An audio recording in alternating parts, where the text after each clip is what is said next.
òní ní sátidé o èyí tó kẹ́yìn sínú oṣù kẹsàn-án tó sì gbẹ̀yìn sọ́sẹ̀. ìròyìn fẹ́lifẹ́li òun ló ń dé sí ojú amóhùnmáwòrán yín láti ìkànnì ayélujára Feli-feli TV. lónìí ti ṣe 30 ọjọ́ nínú oṣù kẹsàn-án ọdún 2023. Fúnmi Adénúgà ni oníròyìn. Síwájú kẹ́ tó gbọ́ ìròyìn fẹ́lifẹ́li ọ̀hún ẹ jẹ́ ká dé òkè lọ́hùn à ń padà bọ̀.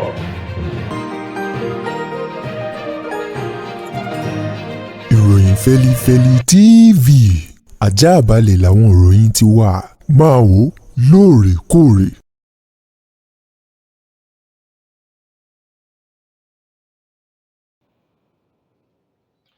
Ẹ káàbọ̀ padà, ìròyìn fẹ́lifẹ́li ọ̀hún rèé lẹ́kùnrẹ́rẹ́. Lánàá ní ìjọba àpapọ̀ orílẹ̀-èdè wa Nàìjíríà ni wọ́n pe ẹgbẹ́ àwọn òṣìṣẹ́ Nigeria Labour Congress àti igun kejì wọn Trade Union Congress TUC NLC wípé kí wọ́n sáré wá o nítorí wàràṣẹṣà fún ìpàdé pàjáwìrì kan èyí tí wọ́n fẹ́ gba ìkùlé wọlé láti ṣe ìpàdé ọ̀hún nílé ọba nílùú Àbújá lánàá. Ṣùgbọ́n o àwọn igun méjèèjì tí ṣẹgbẹ́ òṣìṣẹ́ ọ̀hún ni wọ́n kọ̀ jálẹ̀ wípé aṣọ òwú ọmọyẹ ó ti rìn ìwòwò wọjà. Wọ́n ní láti ọ̀pọ̀lọpọ̀ ọ̀sẹ̀ sí ẹ̀yìn ni àwọn tí ń gbìyànjú láti bá ìjọba àpapọ̀ sọ̀rọ̀ gẹ́gẹ́ bí ẹ̀gbọ́n àbúrò ọmọ sí bàbá o kí wọ́n sọ̀rọ̀ ọ̀hún bí ìtúbínàbí lórí àwọn ohun tí àwọn ẹgbẹ́ òṣìṣẹ́ ń béèrè kí ìjọba àpapọ̀ kó sì ṣe fún wọn kí iṣẹ́ kó máa lọ bẹ́ẹ̀ kó máa tẹ̀síwájú. Ṣùgbọ́n wọ́n ní gbogbo akitiyan àwọn o èyí ló ń já sí pàbó níwájú ìjọba àpapọ̀ nítorí wípé ìjọba àpapọ̀ wọ́n fi wọ́n pe igi wọ́n sì ní ẹnu àwọn òṣìṣẹ́ òórùn ní báyìí tó dàbí ẹni wípé ọ̀rọ̀ ọ̀hún ó ti múlẹ̀ èyí tí àwọn ẹgbẹ́ òṣìṣẹ́ tí gbogbo wọn tí wọ́n ti kàn nípa fún gbogbo àwọn ẹ̀ka jákèjádò igun mẹ́rẹ̀ẹ̀rin tó gbé orílẹ̀-èdè Nàìjíríà dúró wípé tí ó bá fi di ọjọ́ kẹta nínú oṣù kẹwàá kí oníkálukú wọn kí wọ́n gùn lé ìyanṣẹ́lódì èyí tí ó mì orílẹ̀-èdè Nàìjíríà tìtìtì. Wọ́n ní látàrí ọ̀rọ̀ yìí ló fà o lánàá ti ṣe ọjọ́ Jímọ̀ ọjọ́ 29 nínú oṣù kẹsàn-án ọdún yìí ní ìjọba àpapọ̀ láti ọ́fíìsì ẹni tó jẹ́ olórí àwọn òṣìṣẹ́ nílẹ̀ yìí òun ló gba ìkùlé lóṣùfèé sí àwọn òṣìṣẹ́ létí wípé kí wọ́n gba ìkùlé wọlé o kí wọ́n sáré ṣe ìpàdé kan bóyá wọ́n lè wá wọ̀rọ̀ kan fi ṣàdá kí wọ́n lè fagilé ìyanṣẹ́lódì eléyìí tí wọ́n fẹ́ gùn lé. Ṣùgbọ́n àwọn ẹgbẹ́ òṣìṣẹ́ wọ́n fárígá o wọ́n yarí délẹ̀ wọ́n ní kò jọ́ láké kò jọ́ lóko àwọn ti sọ àwọn sì ti sọ o àfi tí ìjọba bá ṣe ohun tó tọ́ àti ohun tó yẹ láàrin wákàtí péréte tó kù yìí bí bẹ́ẹ̀ gbọ́ àwọn yóò gùn lé ìyanṣẹ́lódì ọ̀hún èyí tí wọ́n ti la àlàkalẹ̀ tí wọ́n ti là sílẹ̀. Lónìí ni kò ní di ọ̀la o gómìnà ìpínlẹ̀ Ògùn Dàpọ̀ Abíọ́dún àti olùkú rẹ̀ ti ìpínlẹ̀ Sokoto Ahmed Aliyu ni wọn yóò mọ inú ìkòkò tí wọ́n da ọ̀hún lásì o ni wọn yóò mọ ìgbàgbọ́ wọn lórí ètò ìdájọ́ ti tribunal èyí tí ó wáyé lónìí ọjọ́ sátidé o tí í ṣe 30 ọjọ́ nínú oṣù kẹsàn-án ọdún 2023 tá a wà nínú rẹ̀ yìí gẹ́gẹ́ bí ọ̀rọ̀ ọ̀hún ti jáde látọwọ́ ẹni tó jẹ́ akọ̀wé sílé-ẹjọ́ tribunal ẹ̀ka ti ìpínlẹ̀ Ògùn eyín Obioma Ezenta èyí tó gbé jáde fún àwọn akọ̀ròyìn lásìkò tí wọ́n fi ọ̀rọ̀ wá lẹ́nu wò lórí agogo lálẹ́ àná lónìí. Gẹ́gẹ́ bí wọ́n ti kọ̀wé rẹ̀ o ilé-ẹjọ́ èyí tó ń gbọ́ sí awuyewuye èyí tó súyọ lẹ́yìn ìbò tàwọn gómìnà ní ìpínlẹ̀ Ògùn ni yóò jókòó láti gbọ́ ẹjọ́ ti gómìnà ìpínlẹ̀ Ògùn lọ́wọ́ báyìí láti ẹgbẹ́ òṣèlú APC Dàpọ̀ Abíọ́dún àti ẹni tó díje dupò gómìnà lábẹ́gbẹ́ òṣèlú PDP nínú ètò ìbò àwọn gómìnà tó wáyé lọ́jọ́ 18 oṣù kẹta ọdún tá a wà yìí Ládi Adébútú o pẹ̀lú bí wọ́n ṣe fi ẹ̀sùn kan Dàpọ̀ Abíọ́dún wípé wọ́n fi èrú gba ìbùkún fún ni nínú ètò ìbò ọ̀hún tó wáyé wípé òun kọ́ ló wọlé o. Ilé-ẹjọ́ tribunal èyí ilé-ẹjọ́ o èyí tó ń gbọ́ sí awuyewuye ọ̀rọ̀ ọ̀hún ni wọ́n ti wá mú èní tí í ṣe 30 ọjọ́ nínú oṣù kẹsàn-án wípé àwọn yóò jókòó nílẹ̀-ẹjọ́ láti gbọ́ igun gbogbo àwọn tí wọ́n pe ẹjọ́ láti fi tako ìbò èyí tí wọ́n fi kéde Dàpọ̀ Abíọ́dún tí í ṣe gómìnà ìpínlẹ̀ Ògùn lónìí ní ọ̀rọ̀ ọ̀hún ni wọn yóò yanjú rẹ̀ ibi ó bá sì kẹjẹ ẹsẹ̀ já sí o wọn yóò kéde ẹni tó jáwé olúborí lẹ́yìn gbogbo ìwádìí wọn o tí wọ́n bá ṣe fún etí ìgbọ́ àwọn ènìyàn. Bákan náà lọ̀rọ̀ ṣe ṣe rí o ní ìpínlẹ̀ Sokoto. Ilé-ẹjọ́ tribunal ti ìpínlẹ̀ ọ̀hún àwọn náà ti ní òní gangan o ni wọn yóò gbọ́ awuyewuye ọ̀hún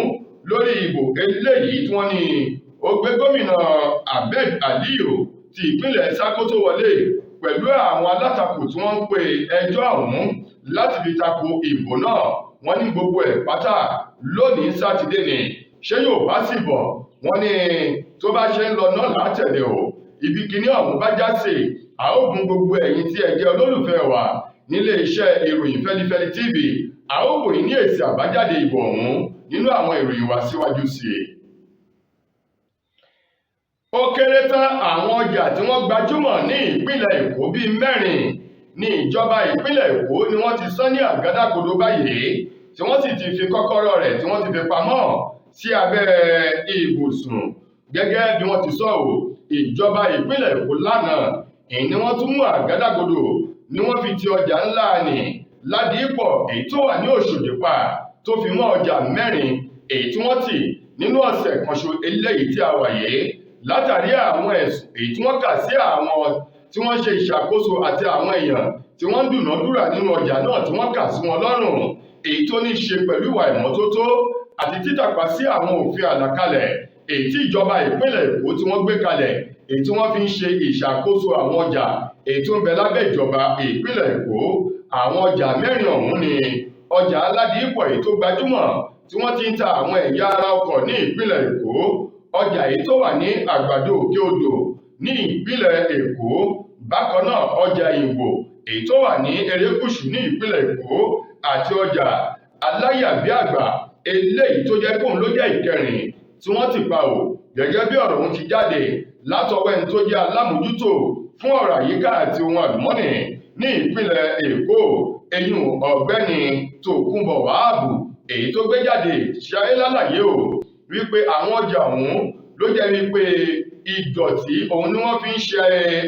ayọ̀ yíyọ̀ nínú ọjà náà tí wọ́n kọ̀ jálẹ̀ láti da ìdọ̀tí sí àwọn ibi tó yẹ kí wọ́n dá sí àti wípé ẹ̀gbin ó ti pọ̀jù nínú ọjà ọ̀hún. Wọ́n ní bákan náà àwọn owó èyí tó yẹ kí wọ́n sọ fún àjọ èyí tó ń ṣe kò kárí bí wọ́n ti ń kólẹ̀ kódọ̀tí ní ìpínlẹ̀ Èkó ní àwọn ènìyàn tí wọ́n ná ọjà ọ̀hún ni wọ́n kọ̀ jálẹ̀ láti ṣe àyè tó sì jẹ́ wípé ó jẹ́ nǹkan tó burú jáyè. Wọ́n ní pábánbárí rẹ̀ ní pé àwọn ìwà ẹ̀gbin èyí tó lè fa àjàkálẹ̀ àrùn búburú òun ni wọ́n tún wù nínú ọjà náà èyí tó bá kí ìjọba ìpínlẹ̀ Èkó kí wọ́n bínú kí wọ́n sì korò ojú sí irúfẹ́ àwọn ìgbésẹ̀ yìí. Ní báyìí wọ́n ní wọ́n ti ti àwọn ọjà 4 ọ̀hún ọjà Ládìípọ̀, ọjà èyí tó ń bẹ ní Àgbàdo Òkè Odò, ọjà Òyìnbó àti ọjà Aláyàbíàgbà eléyìí tí wọ́n ti ti 4 pa títí di ìgbà eléyìí tí wọ́n fi ọ̀sowọ́pọ̀ tí wọ́n sì ṣe ohun tó tọ́ àti ohun tó yẹ láwọn ọjà ọ̀hún èyí tí wọ́n ti pa ní ìpínlẹ̀ Èkó. Ìròyìn eléyìí ló sọ wípé àṣà ti gbọ́mọ pẹ́pẹ́yẹ báyìí ńṣe ni pẹ́pẹ́yẹ òun ṣe ló wá ń wò ẹni tó jẹ́ olùdásílẹ̀ ilé ìjọsìn kan èyí Divine Prophetic Solution Prayer Ministry èyí tó wà ní Arówójọbẹ̀ ní Ládìípọ̀ ní ìpínlẹ̀ Èkó. Ọ̀gbẹ́ni ọ̀hún àtòun àtìyàwó rẹ̀ ìmàní èṣù ló ti gbà rí wọn kọjá báyìí o gẹ́gẹ́ bí wọ́n ti sọ ò olùdásílẹ̀ ilé ìjọsìn ọ̀hún eyín ìránṣẹ́ Ọlọ́run Theophilus Ayọ̀dèjì Ọbáyan òun mà ló ti gba ilé ẹjọ́ lọ o ilé ẹjọ́ kan èyí tó kalẹ̀ sí ìpínlẹ̀ Ondo wípé kí wọ́n mú ọ̀bẹ òun àdá kí wọ́n gé okùn ìfẹ́ èyí tó ń bẹ láàrin òun pẹ̀lú ìyàwó òun eyín Lilian Ọbáyan látàrí wípé ìyàwó rẹ̀ ó ti kọ̀ sílẹ̀ ó ti lọ fẹ́ ọ̀kan nínú àwọn tí wọ́n jẹ́ olùjọ́sìn lábẹ́ iṣẹ́ ìránṣẹ́ ọkọ rẹ̀ báyìí tó sì ti pààrọ̀ orúkọ àwọn ọmọ 4 èyí tó bí fún ìránṣẹ́ Ọlọ́run ọ̀hún tó ti padà sórúkọ ọkọ tuntun èyí tó ṣẹ̀fẹ́ tó jẹ́ lára àwọn olùjọ́sìn tó ń wá sínú ilé ìjọsìn èyí tí ọkọ rẹ̀ tó dá sílẹ̀ ní agbègbè Ládìípọ̀ ní ìpínlẹ̀ Èkó gẹ́gẹ́ bí ìránṣẹ́ Ọlọ́run Theophilus Ayọ̀dèjì Ọbáyan ṣe ṣe lálàyé fún wájú ilé ẹjọ́ eléyìí tó ń gbọ́ sí ọ̀rọ̀ lọ́kọláya ní ìpínlẹ̀ Ondo ṣe lálàyé o onírìnàjò tó wà láàrin pẹ̀lú aya òun ìrìnàjò ọdún 23 ni o tí àwọn ti ń bá bọ̀ tí Ọlọ́run sì ti fi ọmọ 4 jíǹkí àwọn olóhùn àtìyàwó òun ni wọ́n jọ pawọ́pọ̀ ní Ọlọ́run pè tí wọ́n jọ dá ilé ìjọsìn ọ̀hún sílẹ̀. Ó ní ṣùgbọ́n ìyàlẹ́nu ló jẹ́ wípé lára àwọn tí wọ́n ń wá sí ilé ìjọsìn àwọn èyí tó ń jọ́sìn lábẹ́ iṣẹ́ ìránṣẹ́ àwọn eyín ọ̀gbẹ́ni Abua Obi, Prince Abua Obi yìí ni wọ́n ní lára àwọn olùjọ́sìn lábẹ́ iṣẹ́ ìránṣẹ́ Theophilus gẹ́gẹ́ bí Theophilus bó ṣe ṣe níwájú ilé ẹjọ́ ọ̀hún ní ìpínlẹ̀ Ondo. Ó ní àwọn ẹni ọ̀hún níyàwó òun ló fẹ́ òun ló gba ìyàwó mọ́ òun lọ́wọ́. Ó ní pabambarì rẹ̀ ní wípé àwọn ọmọ mẹ́rẹ̀ẹ̀rin èyí tí ìyàwó òun bí fún òun ní ìyàwó òun Lilian Ọbáyan ń ló ti pa orúkọ àwọn ọmọ òun dà sí orúkọ olólùfẹ́ rẹ̀ tuntun èyí tó fẹ́ nínú ilé ìjọsìn tó gba ìyàwó mọ́ òun lọ́wọ́ Prince Abua Obi ní báyìí ló sọ nílé ẹjọ́ kọ́sítọ́márì náà nílùú Àkúrẹ́ ní ìpínlẹ̀ Ondo. Ó lọ́mọ ìpínlẹ̀ Ondo lòun. Ìpínlẹ̀ Ondo ni wọ́n sì ti ṣègbéyàwó kí iṣẹ́ ìránṣẹ́ kó tó taari òun lọ sí ìpínlẹ̀ Èkó. Ó ní ṣùgbọ́n lọ́wọ́ báyìí òun fẹ́ kí ilé ẹjọ́ kí wọ́n pín ìfẹ́ èyí tó ń bẹ láàrin òun àti aya òun kí wọ́n pín wọn kí oníkàlùkù kó máa lọ lọ́tọ̀ọ̀tọ̀ kó máa lọ sí ọ̀dọ̀ ọmọ ìjọ èyí tó gba ìyàwó òun kó lọ rìn máa ṣe ìyàwó lábẹ́ ọmọ ìjọ ọ̀hún. Lákòótán nínú ìròyìn wa fún tòní, gbajúgbajà èyí tó jẹ́ ọmọ ìpínlẹ̀ Èkó Samson Balógun Ọlámilékan Elétù tí gbogbo èèyàn mọ̀ sí Sam Larry ló ti ṣe àlàyé fún àwọn ọlọ́pàá ìdí pàtàkì tó fi lọ sí ibi tó jẹ́ wípé olóògbé ní Ìléríolúwa Ọládìméjì Alọ́ba ní ìgbà tó ń bẹ láyé ní ìgbà tí arákùnrin ọ̀hún tó ń bẹ láyé wọ́n ní ibi tó ti ń ya ọ̀kan nínú àwọn fọ́nrán orin rẹ̀ ní Sam Larry ló lọ síbẹ̀ tó sì dá ibẹ̀ rú Sam Larry ti wá ṣe àlàyé jáde. Ó ní olóògbé Mohbad lòun pè láti wá kọrin níbi ayẹyẹ ìrántí òkú ìyá òun tóun sì fún ní mílíọ̀nù 2 náírà ṣùgbọ́n tí Mohbad kọ̀ jálẹ̀ láti wá kọrin níbi ayẹyẹ ìrántí ìyá òun tó ti dolóògbé nígbà náà. Ó ní ìdí rèé tóun ṣe lọ síbi tí Mohbad ti ń ya fọ́nrán orin rẹ̀ kan tóun sì dá gbogbo bẹ̀rù láti béèrè mílíọ̀nù 2 náírà èyí tí òun kó fún un. Ó ní yàtọ̀ sí èyí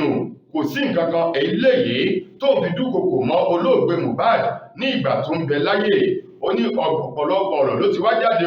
wípé òun dúnkokò mọ́ òun pẹ̀lú àwọn tí wọ́n lọ́wọ́ nínú ikú Mohbad. Sam Larry ṣe lálàyé fún iléeṣẹ́ ọlọ́pàá ní ìpínlẹ̀ Èkó. Ó ní òun ò lọ́wọ́ nínú ikú Mohbad bí kò ṣe wípé àkọsílẹ̀ ló ti dúró. Ó ní yàtọ̀ síbi tóun ti lọ dúnkokò mọ́ tóun béèrè mílíọ̀nù 2 náírà tóun fún láti wá kọrin níbi ayẹyẹ ìrántí ìyá òun tó sì kọjálẹ̀ tí ò wá lọ́dún náà lọ́hùn-ún. Ó ní kò sí nǹkan kan míì tó tún pa òun pẹ̀lú Mohbad pọ̀ mọ́ gẹ́gẹ́ bí Sam Larry bó ṣe ṣe ní àlàyé fún àwọn ọlọ́pàá. Tó ẹ̀yin ará, ìròyìn fẹ́lifẹ́li kò ní jù báyìí lọ.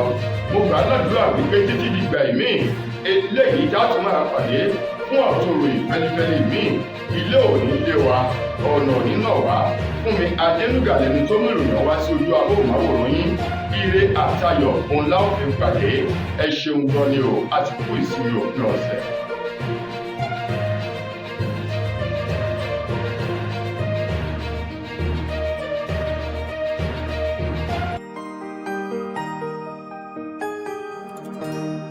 Ìròyìn Feli-feli TV àjààbálẹ̀ làwọn ìròyìn ti wà máa wò lóòrèkóòrè.